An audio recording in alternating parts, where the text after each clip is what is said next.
Good morning, everybody. I'm Charlie Fink. I'm here with Ted Schilowitz. It's This Week in XR. Today is March 4th, 2022. And we have a fantastic guest. Oh, and I also should thank our sponsor, Verbella. Thank you, Verbella. We have a fantastic guest today. I can't wait to talk to him. Rob Tercek, he's a consultant. He's a speaker, talks all over the world about tech concepts. And he wrote a fantastic book a few years ago called Vaporized, which I highly recommend. It's about the incredible consolidation of everything by tech. And I think it is incredibly relevant today. So we'll bring him in a little while. Not a huge news week, I think partly because everybody, it was all about Mobile World Congress, but Mobile World Congress was a little like CES. I mean, it was, a third of the size. You saw pictures of, halls that used to be packed shoulder to shoulder with everybody practicing social distancing and still wearing masks. So it was not the kind of show that it usually is. Meta tried to take advantage of it, but they weren't even there. Zuckerberg wasn't there in person. So Meta, of course, used the opportunity to do this "Let's build the metaverse together" thing, which is always a little cringeworthy. I think they're sincere, but it's just it's a little bit like I want you to build the metaverse with me, but I'm in charge. Right. Yeah. So let's hope that maybe this Mobile World Congress is hopefully the last gasp of the pandemic culture, where so.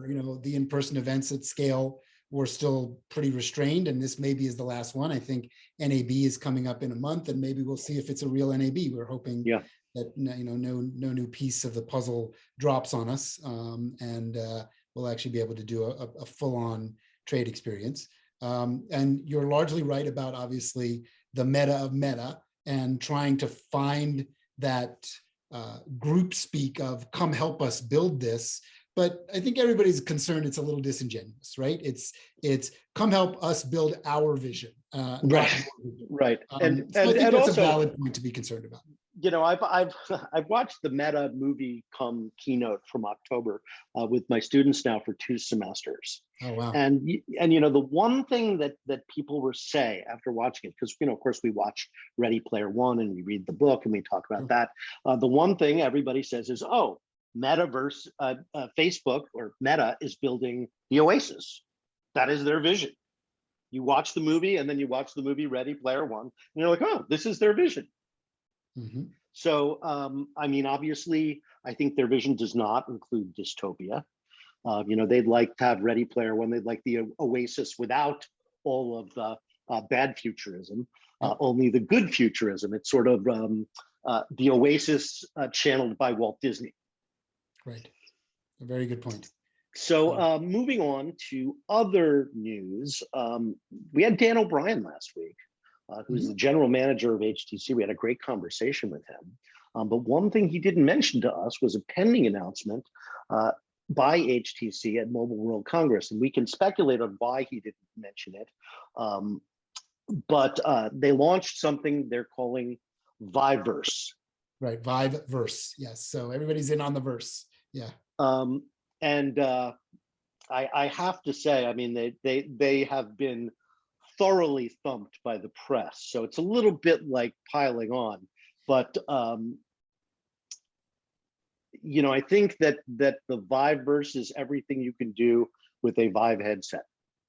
Well, I also think it's people are starting to see through the veneer of conceptual artists and marketing companies being hired to create a vision of the metaverse, a story behind the metaverse. And you and I, and what'll be interesting is our guest, Rob, I'm sure will have some very interesting thoughts about this because he's very, very insightful about these things, is this like hire a, professional marketing and storytelling and concepting team to come up with this idea. They'll come up with the same story over and over again, when what we know is that this thing we call the metaverse is going to have all these unique tentacles that are ill-defined and won't be really defined by a company that is trying to push their wares onto the world. So they, I think, get some apt criticism for yet again, like saying, oh, this is what it's going to look like. And here's someone, turning their avatar from reality and shopping together and hanging out it's with the friends. diving whale on steroids. The diving well on steroids. Back to our Magic Leap discussions. Yeah. Yeah. So last thing, Nike Land in Roblox. Yes, of course. These are, brands are crashing the metaverse. Brands are crashing the metaverse because it becomes the place that marketing teams are asked to go and market to, right? Go build something there because maybe there's someone there that matters, Yeah. So anyway, like I said, the big news this week is that we've got Rob Tercek. So let's bring him in. Rob Tercek, welcome to the show. Thanks for joining us today. Hi, Ted. Hi, Charlie. Thanks, hey, Rob. Nice to see you. Thanks for joining us. First of all, before we get into some of the things we were green rooming about, I do want to talk about your book, Vaporized, for a minute. Oh, cool. Right. It is a huge bestseller. People are talking about it all over the place. Do you want to share just a quick synopsis of it? And yeah, sure. The genesis of it. And yeah, Vaporized is about the dematerialized economy. And when I wrote it, I was principally focused on what smartphones were doing to things like media, the businesses that the three of us have always worked in. But of course, the impact goes way beyond media now because, the things that have been vaporized into your smartphone include things like consumer electronics. And, with Uber, you can get transportation without owning a car and so forth. So the book examines this phenomenon of replacing physical stuff with software. And the idea that you can get software instantly now over the air. In other words, you can add functionality to your phone just by tapping an icon. We take it for granted, but that's a radical notion. And that whole sector, since I wrote the book, has grown and grown and grown. It's actually grown about 4 times in value. And of course, the companies that do this vaporization, the companies that lead the dematerialized field, well, those companies have all tripled in value in the meantime. Most notably Apple, but not limited, right? Not limited to Apple at all. So it's a pretty important phenomenon. I consider it to be the defining, driver of the 21st century economy. Every company now has to think about, is my business going to get vaporized? Is what I make going to get replaced by software? And if they don't have a good answer, the answer is probably somebody else is thinking about it. Right. Well, and what's interesting, Rob, for those that happen to be watching this as opposed to listening to the podcast, I'll give them the visual reference for those that are listening. There's a bunch of physical artwork that I know you have created yourself right behind you in your house there in Hollywood. And the idea of you writing conceptually and it becoming so well understood about these digital metaphors that have moved across essentially every sector of life and business, and you sort of living the life of both sides of it, all of those things behind you could just be NFTs, right? But so I'll stop there and let you comment. Wait a minute. You're suggesting that somebody does something with an NFT?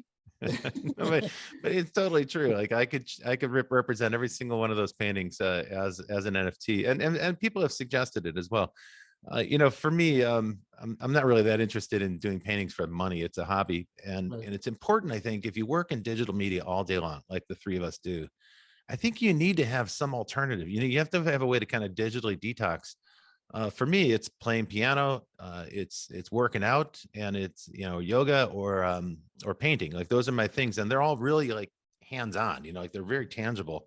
So yeah, there is an element of irony, I know. And also, look, man, I published a hardbound book that's about vaporization and dematerialization. Like that is made of irony, paper, believe me.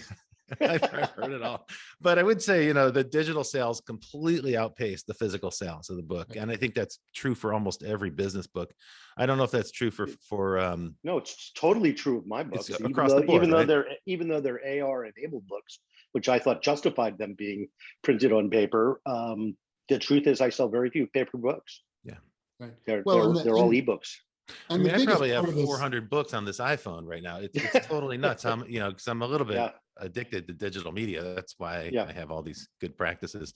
Yeah. Well, and the biggest part of what you discuss in the book and you discuss in person with your clients and in speeches and stuff is that, especially across youth culture, this completely eliminating the idea of physical, tangible things has become a daily occurrence and is part of their DNA at this point, right? That's exactly right. The three of us at a certain age, we can embrace it, but we can also struggle with it, right? And I think we all make representations of how we have to balance it in various ways. Yeah. But when we go a generation or two down from our age, you start to see people that literally are living a completely digital-oriented life and don't really even understand the value of physical goods and objects, Yeah. which then leads us to this interesting sort of moment. I was doing a case study with UCLA last week, and one of the students came up with the best line that I'm going to use over and over again. The artist formerly known as Facebook has now adopted this wholly to the point of, doubling, tripling, and quadrupling down on this idea of the virtual understanding of reality, right? Which is what you're largely thinking about all the time, right, Rob? Yeah. And look, man, we're living in that right now. Just think about what's going on in the world around us, just the news, every single day, this war and, this sort of weird war in Ukraine, but there's so many different perceptions of it that are being promoted. So I guess the point is, once you turn things into software, once you start to represent things as software, well, you can warp them and shift them and change them, and you can start to bend reality. This is actually, I don't know if you guys have noticed this. Russia has unleashed an unbelievable number of bots on Twitter. All of a sudden, I'm like getting tagged and finding all these accounts that have just been created and have 93 followers. That's exactly right. And they're just pumping out Putin propaganda. So it's an interesting preposition, and I think the implications go even further, beyond like bending reality and reshaping or warping the way people perceive reality. It's kind of to the point you were making, Ted. It's about the values. Like, what is it that we really value? People used to value tangible stuff, like, gold, right? That was about like the most valuable thing you could hold if you were trying to hold value. Now there's a generation that believes Bitcoin is going to be way more valuable. And, candidly, I get it. I'm in that camp too. I got a foot in both camps. So your point, Ted, is really good. It's like, look at it this way. For the past 15 years, there's a whole generation that grew up with smartphones, right? And some of them even before that. So those are kids who grew up playing Angry Birds in the back seat of their mom's car. Mm-hmm. And then they got a little older and they got into Snapchat or Insta. And then they got a little bit older and now they're using Tinder. So like they just, as they progress through life, there's going to be digital apps, mobile apps for them. What they're not going to do is ever adopt the habits that we had, like consoles, game consoles, and buying media cartridges or buying DVDs. Those are just habits they don't have. And by the way, I had to buy, I was in the TV Academy and I finally dropped out because I couldn't get the point of like television. I haven't worked in it in years. And they send DVDs out, screeners, like when you're voting on the Emmy. I DVDs from the PGA. So it's sort of a ridiculous. I no longer had a computer that had an optical drive, and I was like, "Holy shit! I have to go buy a DVD player in order to watch the stuff from the TV Academy." I feel like I'm stepping back in time. So it turns out nobody makes DVD players. The only place you can buy them is on eBay because literally they stopped manufacturing them a couple of years ago. So the whole thing to me felt like an anachronism. And that's, to your point, Ted, like that's the world we're in right now. It's like half the people are still in that physical world, half the people are in this digital world. And it's going to get weirder because of Web3. It's about to get extremely weird. Web3, what is Web3? Help me out. Yeah, so Web3 is, candidly right now, Web3 is a story. Okay, so you'll hear a lot of different perspectives about Web3. And there's a lot of people who are trying to spin it in a certain direction because they've got a vested interest of one sort or another.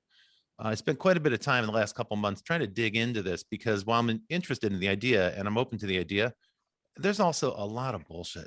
Can I say that word in your podcast? Yeah, sorry. You can say way worse than that. Well, I told you in the green room, I'm not writing about Web3 or NFTs because I can't tell who's bullshitting me. Yeah, it's a real problem.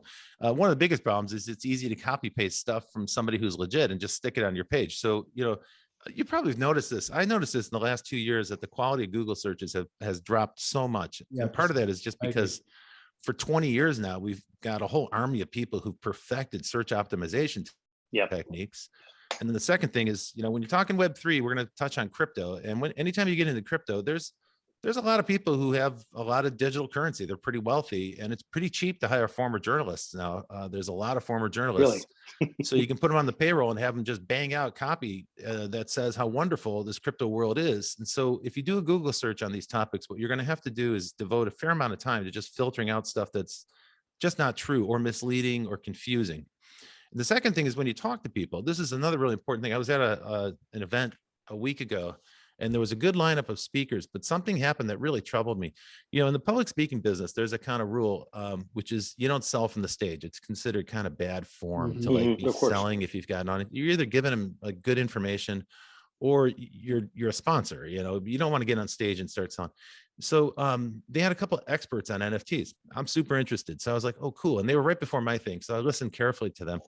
Well, it turns out both speakers have a real conflict of interest, because like they're investing in them and they're minting them and they're selling them, and they were extolling the virtues of this thing as this new digital asset class. And I was like, hang on, because I know for a fact that 80% of what's on OpenSea right now is fraudulent and deceptive.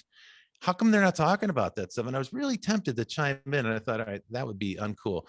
So here's a new thing that I do. If I'm giving a talk and I'm going to touch on crypto, is I just disclose what I hold right now. And I think people should do it. If you're going to hear from someone telling you about crypto, they should tell you what their stake is, what they're owning right now. You know, basically, so they're not selling their book. I'm long Bitcoin. I've been long Bitcoin forever, you know, since 2012. So like I've been a holder for a long time. Nice. And Ether, and that's it. And I've gotten rid of any other crypto that I had. I got rid of that during the pandemic, and I don't hold any NFTs at this time. So I think it's okay to disclose that, because if I talk about NFTs, or if I talk about crypto in this space, people know where I'm coming from. And by the way, last thing, anybody who's listening to this, don't take advice from some guy on the internet who's talking to you about financial information. This is not a financial recommendation. I'm not going to give you any financial advice, and you shouldn't take it if anybody gives it to you on a podcast. It's just not very sound. Do your own work, like figure this stuff out for yourself. That's good advice. I will. And I think Charlie and I touched on this before, but you actually brought it to a head. So I will do my full disclosure moment as well, since I think it's smart, because we're all sort of pseudo public figures in this world. Mm-hmm. I am also long on Bitcoin. I'm a classic, what we call hodler of the mistake that was made. That's a good little inside story of the reversing of the letters. I own, significant chunks of Bitcoin and have held it for a long time. I own Ether. I own Litecoin, a little bit troubled. I own Polkadot, which is kind of remarkable. I own EOS and a couple of other like smaller exotic things. And I own some Dogecoin, because, you can't be in it without taking a play. And like, it's so ridiculous and so ludicrous. How about NFTs, Ted? Are you into NFTs? Very mildly. I'm into the concept of NFTs. Yeah, me too. And because of the company I work for, it is an entertainment company, we're investigating it. And we have a play in NFTs with a group called Recur, and we're doing other things. Personally, I just own a few what I would call small value NFTs that are not that really more for just sort of personal recreation and learning. Dipping a toe in the ocean. Yeah. I get it. I'm not a big like buy them on OpenSea and see what happens thing. I mean, it's nuts, but that's a different show. We'll get into that some other time. The NFT mania. So it sounds like, Rob, you and I have a very similar thesis around how to play in these worlds and be a part of it. But Bitcoin for sure is something I've believed in for years now, and it's showing its strength. So the premise of Web3 is that we can take the same technologies that make Bitcoin work and apply them to a lot else. And so if you think about what a blockchain is, one way to think of it is it's a distributed computing system. I know we talk about distributed ledger or decentralized ledger, or decentralized database. That's more classically what people think of as a blockchain. But the insight that Vitalik Buterin had when he created Ethereum was he was looking at Bitcoin, and he was looking at the Bitcoin blockchain, and he noticed that that decentralized network, the consensus network, is computing, right? They're computing these instructions, which in the Bitcoin blockchain are scripts, so they're not quite computer scripts. But he was like, well, actually, what if you created a Turing complete computer inside of each node? Then you can actually you can have a distributed computer, and what would that be like? And so the vision then for Ethereum is a decentralized computing platform. Some people call it the planetary computer or the global computer or something. And some people are very critical of this, by the way. I don't want to sound like I'm a cheerleader for this thing, because the total computing power, people compare it to like a Raspberry Pi. So it's not super powerful, and it's not very fast. And, it has all those very well-known deficiencies. It's super inefficient. That's by design. That's not an accident. But remember, this is early days. You were talking about technologies that are about 6 years old at this stage. The so blockchain, Bitcoin's 10 years old. But what is the relationship of Web3 to the putative metaverse? Okay, so if you accept the premise that Ethereum is a decentralized computing platform, not just a currency. Okay, so we're taking the concept that or the technologies that make a digital currency possible, but now we're going to apply them to other things. At the core of it, there's there's a lot of ways to do transactions, a lot of kinds of transactions. Not all transactions are financial or monetary transactions. And the big issue, let's say the dragon that the people involved in Web3 want to slay is centralization. So what comes before Web3 is Web1 and Web2. So Web1, go back to the mid 90s, Charlie, you were at AOL. The alternative to AOL was dial-up internet access, and you could load a web page, which is actually kind of a revolutionary thing, right? You're on one computer, but you're actually getting a page from another computer. So you're kind of talking to a computer. I mean, today we take this stuff for granted, but back then that was a big deal because people didn't network computers at home. So that was a pretty big deal. That's Web 1. It was non-interactive. They called it the read-only web because you could access a page, but you couldn't really do anything with it. But even when you were at AOL, I was at Sony and we were making interactive games, right? So now suddenly there's a new idea. You can interact with another computer. That's the beginning of what they call Web 2. Now in the Web3 narrative, this story I'm referring to, they have a really rigid timeline. They say like that happened in 2005. It's just not true. I was building interactive games in 1997 and even earlier. So the timeline for Web3 story is a little bit funky in my opinion. But the notion is that there was this first phase of the web, which was basically accessing static pages. You could read stuff on another computer, which is a breakthrough. And the second stage was that you could interact with things. And that brings us to the stage where then you need some sort of identity. You need a way to log into a page. You have to have some protocol for connecting with other players. Like with games, we had to find a way to match players. And now you need a way for players to communicate and so forth. So it got complicated really, really fast. And the promise of Web 1 was that it was fully decentralized. And when we say that, the web architecture of the web is decentralized. That means, the infrastructure of the web is designed by default to be decentralized. And if you were willing to run your own web server, you could be hosting web pages. But as it turns out, most people don't want to do that. It's hard to configure a web server and keep it running and so forth. So even like by the mid 90s, companies were getting rack space and hiring other people to manage their servers for them. And so there was this urge to kind of like, even if you had an IT department, you didn't want to really manage servers. And that is where we get to consolidation and concentration in the market. By the mid 2000s, you had these giant platforms arise, and it was just a lot easier for people to do Gmail. It was a lot easier for people to host their blog on Google Blogs or some other blogging platform. It was a lot easier for them to join a social network than to try to keep up with everybody's ever-changing email addresses and so forth when they change jobs. It was a lot easier for companies to use cloud computing when that came around in 2008, 2009, in that time frame. So in this sort of in this span of the 2000s, what we started to see is that platforms arose. So while the core infrastructure of the web is still decentralized, now you have this application layer on top, and that's highly centralized. But the timeline for this, it's important, I think, to keep. We lived through all this stuff. You have to remember, in 2006, Facebook was barely a thing. It was for college kids. It was on a handful of campuses, right? YouTube barely launched in 2006. Amazon didn't offer web services until 2008. They may have been developing it before that. There was no iPhone until 2007, no App Store until 2008. So this centralization really began to occur in earnest around 2014. And that's when 4G rolled out. And that's also when people around the world began to adopt modern smartphones. Prior to that, most people had feature phones, which had very limited internet. You could text and stuff, you could do WAP, but you couldn't really do the kinds of complicated apps that we have today. So there's a much more recent phenomenon than people realize. And if you look at the share price, I was just today looking at the share price history for Apple, Google, that starts to really take off around 2014. So by 2016, Apple was the most valuable company in the world, worth over $500 billion. No other company had broken the $500 billion mark. Just 15 years before that, Apple was worth $5 billion. So they had a 100-fold increase in 15 years. And that's largely attributed to the success of the iPhone. So by 2016, they were about 500 billion. But what's amazing is just 2 years later, by 2018, by the middle of 2018, Apple was worth 800 billion. So they added about 250 billion to their market cap. And at that point, people were speculating, can Apple break the $1 trillion threshold? And they did it. By September of 2018, Apple was worth $1 trillion. And just a few weeks later, Amazon touched $1 trillion in value as well. Now, this is stratospheric, right? This is historic. Nobody had ever touched a valuation that large before. But as we all know, like by 2020, Apple was worth 1.4 trillion. Google was north of $1 trillion. Amazon was bumping around $900 million. Microsoft's were 1.3 or 1.4 trillion. And then what happened during the pandemic is really quite amazing, because all of these companies increased dramatically in value. And so in the last 6 years, we've seen this tremendous concentration. And today, if you think about your web surfing habits or anything you do on your phone, you can't really use the internet today without touching Google, Facebook. If you're on an iPhone, you're trapped in Apple's universe, and Microsoft, or you're going to probably hit the cloud from Microsoft or Google or Amazon at some point. And so really the internet has become very consolidated. And this is a source of some concern.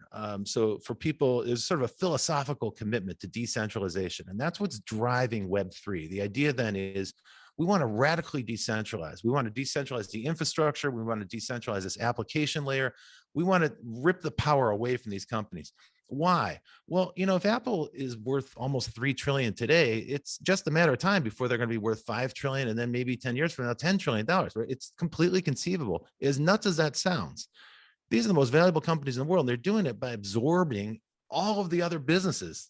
Next one to go will be healthcare, and the banking business already getting unbundled, right? Payments and so forth. So they're just going after one sector after another, and they're absorbing it into this, into the internet sphere that they dominate. So quite a lot of people share that concern. They don't want to see these giant companies that are the size of, like Apple's value is worth more than the GDP of most countries on the planet.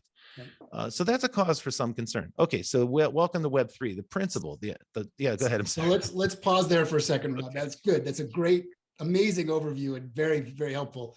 But what Charlie and I talk a lot about is the challenge of this walled garden philosophy, sort of working against the philosophical goals of what you just talked about can we now, once we've centralized to just 4 or 5 companies with extraordinarily wealth characteristics, can we now sort of do this breakup using blockchain technology, using Web3, when the companies that are putting the most into this effort are those 4 or 5 trillion, multi-trillion-dollar companies that are actually not trying to build, they may talk about it a lot, but they're not trying to build a truly open architecture. They're trying to build up their version of what they want people to perceive as an open architecture. Yeah, if anything, Apple's trying to pull more into their closed garden, right? They're like AOL on steroids. Yeah, so you must have an opinion on this, because when you talk out of one side of your equation of no, the whole idea is decentralizing and power to the people and power to everybody. But, oh, by the way, we're a $2.7 trillion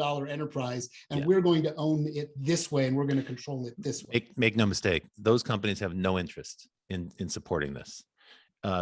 Google, certainly Facebook, certainly Microsoft, certainly Amazon, certainly Apple. These companies have zero interest in this Web3 concept. If they're talking about it, they're paying lip service to it. Mostly they're not. Mostly they're focused on preserving what they've got. Apple's Charlie, you know this. When Apple launches their AR, it's not going to replace the iPhone. It's going to reinforce the iPhone. So Apple's very happy with the App Store paradigm. Yeah, and it works, and it's they're incredibly profitable. So you've got those organizations that are resistant to change, and then you've got all the thousands of other companies that live in that ecosystem, and they're going to be resistant to change as well. So the way to think about this, I mean, here's a really simple story, but it works. It's Star Wars. You've got this tiny, scrappy rebel alliance, and they're trying to go after the Death Star, right? And then the Death Star in this case is the centralizers. I mean, I don't buy this, but that's the framing. That's why I call it. It's a story, right? It's a very easy story to understand. Now it gets even better, Ted. It gets even better, because when you look at who's funding Web3, you look at this and you go, well, who's putting the money in? Now, last year was actually pretty interesting, because there was more investment in the crypto space last year than in all previous years from venture capital. $30 billion went into it. That's about 10% of all venture capital that was invested last year. And last year was an epic year. It was like a record year for venture capital. But $30 billion went into it, and it went into some interesting spaces. So when we talk about crypto, people think coins, right? We were just talking a minute ago about various coins, Dogecoin, Litecoin, and stuff. That's not what we're talking about in this case. The underlying technologies are going to be repurposed for decentralized applications. So think of it now as like infrastructure for that application layer that I said was so concentrated. Now the goal is to build like the infrastructure, and there's lots of different spaces. Exchanges. So 78% of that 30 billion, 78% of that funding last year went into level 1 blockchains. So that's like Ethereum. That's decentralized platforms, if you will. And then people can build on top of that. They're open, so anybody can go and build on top of that. Why is that better than building on Apple's App Store? Well, we all know people who've had apps removed from Apple's App Store, and that process is extremely arbitrary. You have no idea. I know many game companies that have submitted games, and then for some totally arbitrary reason, they don't really even get a good explanation. It's like the app gets rejected.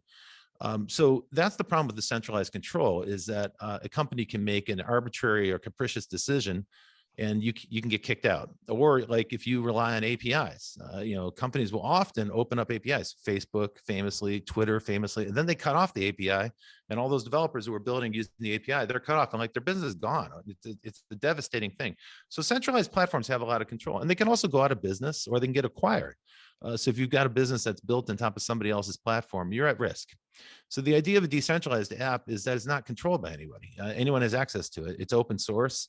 If you decide you don't like that particular thing, you can copy the software and fork it and create your own version of it. And so this is kind of like power to the people. That's the principle. So this is kind of in favor of that Rebel Alliance story. This is like, we're going to equip people with superpowers here. The other areas that get investment are exchanges, which is no surprise. Exchanges are really important. Those are the on-ramps and off-ramps into the crypto sphere. That got about 6% of the investment last year. Another 6 went into NFTs, which we talked about, non-fungible tokens. The important thing about a non-fungible token is it guarantees uniqueness of a digital asset. And that's important because the internet's a copying machine, so if you want to preserve value in any kind of asset, an NFT is an interesting way to do it. Very controversial space. And then 4% of that funding went into DeFi, which is decentralized finance, very hot field, probably the most significant area right now for Web3. But it's a real thing. And if you look at MakerDAO and so forth, these are thriving. They're big. There's a lot of money splashing around and sloshing around in DeFi right now. And this is peer-to-peer lending. Now, it's not regulated. And the Commodities Futures Trading Commission is investigating this right now. So like, watch the DeFi space. It's like super at risk right now for some kind of government regulation. And then another 3% went into gaming. Of course, there's a lot of decentralized gaming platforms arising, and then play on top to of those earn platforms, and so forth. Also, but I'm thinking of things like Engine in Japan or Sandbox in Korea. So these are decentralized game platforms where anybody can build, third parties can build a game on top of the platform. But they have an in-game currency, and you can actually build in-game NFTs and trade them and even transport them from one game to another. So those are attributes that that closed gaming systems don't have. Right now, there's about 1,500 gaming worlds, like online games, but those are completely closed. They're like your classic walled garden. If you go into Fortnite and you buy some skins, you can't like transport those out to Roblox. It doesn't work like that. And so what you can see then is that, first of all, there's a lot of diversity. There's a lot of strategic diversity in this space. There's a lot of interesting ideas at work here. And this is just the early days. And there's also a heck of a lot of capital pouring into the space. But back to my question, who's putting in the money? Well, it's Tiger, it's, Andreessen Horowitz. These guys are not in it to make it like open source socialism, like power to the people. Like, they're in it for VC incentives, which is to say they're looking to build monopolies. And so there's sort of this weird paradox. This is where it gets confusing with Web3, because the on-ramps and off-ramps are highly centralized. So for instance, like if you were talking to somebody who's new to cryptocurrency, I'm certain that their first point of entry, if they're in the United States, is going to be Coinbase. Right? Coinbase it's certainly one of the hottest traded stocks in the crypto space and so on, but they're completely centralized. There's nothing decentralized about them. And that's true for a lot of things. There was a great blog post by Moxie Marlinspike, who is the guy that created Signal. He's a cryptographer. And he was like, gee, I'm a cryptographer. I guess I should get into crypto. So he made a few Web3 apps. And the blog that he wrote is fascinating, because along the way he says, look, here's another point of centralization. Here's another point of centralization.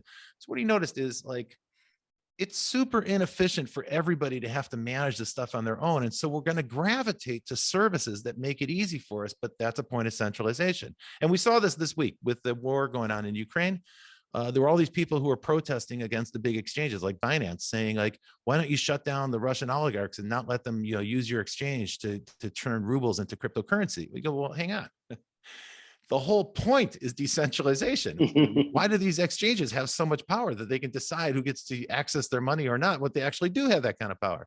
So this is a paradox at the core of Web3. And it's why I think the distinction I'm going to make, I know there's going to be people who get very upset with me for saying this, but there are Bitcoin maximalists, or let's call them Bitcoin fundamentalists or blockchain fundamentalists. These are people who are like, everything's got to be blockchain, and blockchain is the solution for everything.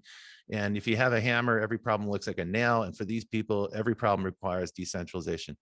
And then there's another group, the pragmatists. And I think what you're probably hearing me say is something that's more in line with what the pragmatists would say, which is to say, we use blockchain where it's relevant, and it is relevant. It can solve certain problems. In other places, it's not efficient and it's not going to work. And there's actually some benefit to, go faster and cheaper if we centralize.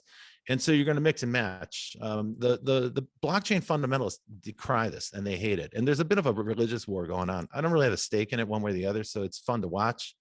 I'm not quite sure how it's going to play out. I don't think it works to fully decentralize everything, at least not at this stage. And then let's get to the fundamental. Blockchain is grotesquely inefficient at this stage. Yeah. Not just the gas fees are out of this world. That's another point, right? You can't congestion in the networks. You can't do microtransaction. Yeah. But a lot of people criticize Ethereum because it's energy inefficient, and that's a fair criticism. But they're in the process now migrating from proof of work to proof of stake, and so you'll see a 40,000. Do you think that transition is going to work? Pretty interesting. It's like changing the engine on an airplane, to use that old proverb. We'll see. It's risky, but already now you've got other platforms that are basically, kind of trying to bite a piece of Ethereum off, like Solana. Like Solana and Polygon are the ones. Yeah, and they're growing very fast. In fact, if I were going to buy crypto, not that I'm giving any advice, like those are the coins to pay attention to, because they're basically saying, hey, if we're successful and we're only half as big as Ethereum, that's not a bad place to be. And the space is growing so fast, and there's so much development. There's, I should say, in addition to the investor capital that's going in, there's even more activity among developers. This is like a white hot space. I haven't seen this much excitement in any field since the mobile kind of revolution happened in the mid 2000s. Where there's just like every developer is dropping what they've got and they're rushing in. And you're seeing that, like high profile departures from companies like YouTube, where executives are leaving, going into the crypto space. But when they say crypto, bear in mind, they're not going to like create a coin. That's not what people are doing. What they're building is decentralized infrastructure for Web3 apps. I don't know if this explanation is working. Am I getting the point across? Yeah, well, I think you've touched on so many fascinating things here. I just could listen to you all night. Unfortunately, we've only got about 5 minutes left. For our guests today. I have like 5 questions I want to ask you, but I'm afraid I'm going to plunge us into a rabbit hole. Back into the rabbit hole. I wanted to talk about virtual land sales. People ask me about that all the time. I just saw yesterday that Decentraland has 1,800 daily uniques. Yeah, it's a ghost town. People paying $4 million for land in a place that's deserted. To me, it's kind of shocking, because they're making an awfully big bet on that virtual land and proximity mattering, which, proximity has no role in the internet. I type in a hyperlink. It doesn't matter if also, it's next door or on the other side of the world. They're selling land for millions of dollars. And it's like, but they could create more tomorrow. Like there's no limitation. Well, of course they're trying to sell proximity, right? Be next door to Nike, be next door to this giant department store, but people don't walk down a street to get into the department store. The irony to me is that, like, in the meantime, Second Life is still there doing $600 million a year. They got 1 million users. And it's like, if you guys want that experience, profitable. If you want that experience with real people in the space, like, go there. Look, I don't want to dump on Decentraland or any of these sites. They're all new. By the way, the guy who runs Decentraland, Victor Saichov, is a really smart guy, and I think a good guy. So I'm rooting for him, but at the same time, my mouth is hanging open, and I have to believe that a lot of the companies who are doing this are looking at it like, well, if it doesn't work out, it was great for publicity. Well, and also maybe it's a little speculative investment for them. Maybe the thing goes up in value. But here's another way to think about it, Charlie, that plays right to your wheelhouse, which is Decentraland is a decentralized metaverse. And this is a super interesting battleground that's going to emerge. We're back to our Star Wars analogy, because you've got things like Decentraland and Sandbox and Engine that are trying to create decentralized game platforms or worlds. And at the same time, on the other side, you've got Facebook, Roblox, Epic with, you know, Fortnite, and those are highly centralized closed garden metaverses, right? And, you know, they're very successful, by the way, those last three that I mentioned, and they're doing super innovative stuff. I mean, particularly like Roblox and Fortnite with the concerts and the music and, you know, and showing movies and art exhibitions. Like, they're really pushing what you can do inside of a game world. So that's pretty cool. But there's an AOL moment coming, I think. Maybe if this decentralized technology works as advertised, you know, if it really works, if we can really make it efficient, if it can catch up in terms of speed and, you know, so forth, there's a lot of ifs there, a lot of execution risk. But if that can happen, then you might see an AOL moment where people say, what am I stuck in this one game world for when I could be in a decentralized game platform and migrate from world to world and check out a lot of things? Yeah, will users want that? I don't know. It's too soon to say, but that's the bet that's being wagered right now, and it's a really interesting game to watch. You know, will these big platforms open up? Will they shift over? You know, they all have in-game currencies, so they already have this concept that there's value created in digital assets can be traded and so forth. It's fun to watch. So Rob, here's my final question as we wrap up. Tell me, in your vision, with all the things you just talked about and encapsulated many hours of material in a 20-minute period there, what does 2030 look like to you? What does the year 2030 look like? To me, a moment to think about it. Yeah, 2030 is going to be about the 3D web, and that's a really important distinction. So often you'll hear people say that Web3 is the same as a 3D web, and that is not true. We could build a 3D web right now without any kind of crypto infrastructure. And crypto infrastructure, there's nothing about it that relates to 3D. It doesn't require 3D at all. So those are two separate domains. They're both evolving really fast. But my vision for 2030 is that the web isn't going to be a thing that consists of a lot of rectangles, you know, the way this Zoom call looks right now. I think the web's going to be a place you go into, and it's going to be around us, and it's going to be something that we move through, and our cars move through it, and it's going to pop up on screens and walls around us. That's either going to be awesome or dystopian. I can't predict. I can't wait for it to happen, because it's like I feel like I've been working my whole life towards that goal. So in that world, that 3D world is going to require people not just to participate, but to create. And actually, there's a real important role there then for NFTs and for these crypto solutions I'm talking about. They can play a meaningful role in a 3D web, because through your participation, you're going to generate data objects that have value. And today, you do that all the time when you're on Facebook. You post something, you like something, you share something. So you're creating value, you know, tiny amounts of value, but over time, user-generated content was the dirty little secret of AOL that Facebook and other social media sites have exploited to the max. The users create all the content. So there's a real possibility in this 3D world that we're going to need to do a lot more of that, because there's not enough 3D developers right now. You can see it now with you know, Facebook pouring money into Horizon, right? They're trying to create an economy for creators that incentivizes them to build worlds, and they're trying to put tools in the hands of those creators so that they can create as many creators as possible, right? They don't want just people who can code or be graphic designers. They want people like us to go in there and be able to create a space worth sharing with another person. A tool like Canva, like something that anybody can use to make a meme or something, but it'll be a little 3D object that I can give to you. And that might very well be an NFT, right? And so you start to be like, oh, this stuff does merge together, maybe a little bit further down the line. That's an exciting world to be in, because right now, you know, the deal right now with these highly centralized platforms is that the value accrues to the platforms. It doesn't even accrue to the developers necessarily, you know. So for instance, like if you're building a game on Apple's platform right now for iOS, you know, they say there's a 70-30 split, and game developers hate that, by the way. They always have. It's like a 30% tax, but that's not all.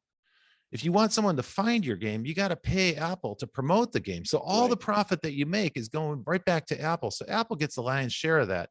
You know, even if a game is very successful, you're pumping millions into the Apple ecosystem to promote it and make it findable. This is the danger of these highly centralized platforms, is that they suck all the atmosphere out and make it impossible for for third-party developers to survive, let alone creators. If you look at the economics on the creator economy right now, they suck. I mean, they're just terrible. Whether it's Spotify or YouTube or whatever, a handful of people are making millions. Everybody else is making chump change, and many don't make anything at all. So the creator economy as it is right now is basically Uber without the car. It's not a great lifestyle, I think. It's like a subsistence level lifestyle for people.